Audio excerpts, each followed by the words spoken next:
Hello friends, கொத்தவரங்காய் பொரியல் செஞ்சுக்கலாம். இப்போ நான் ஒரு 2 ஸ்பூன் எண்ணெய் விட்டு கடுகு, உளுந்தம்பருப்பு, கடலைப்பருப்பு போட்டிருக்கேன். வெங்காயம், 2 பச்சை மிளகாய், கொத்தவரங்காய் குட்டி குட்டியாக நறுக்கி வச்சுருக்கேன் கழுவிட்டு. இது எல்லா சீசன்லையும் கொத்தவரங்காய் கிடைக்காது, இப்போ நல்லா கிடைக்குது, பிஞ்சாகவும் இருக்குது. இப்போ நம்ம செஞ்சுக்கலாம். இப்போ எண்ணெய் வெங்காயம் வதங்கிடுச்சு, கொத்தவரங்காயை போட்டுக்கலாம்.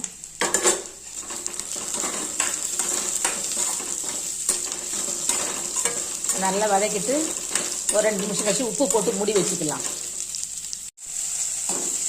ஒரு பிஞ்ச் மிளகாத்தூள் போட்டுக்கலாம். மிளகுத்தூள் ஒரு 1/2 ஸ்பூன் போட்டுக்கலாம். நான் 2 முட்டை உடச்சி வச்சுருக்கேன், அந்த முட்டையை இதில் ஊற்றிக்கலாம். இப்போ இந்த மிளகுத்தூளை கிண்டிக்கலாம். நம்ம முட்டையை ஊற்றியாச்சு. இப்போ ஒரு 2 நிமிஷம் நல்லா கலந்துக்கலாம்.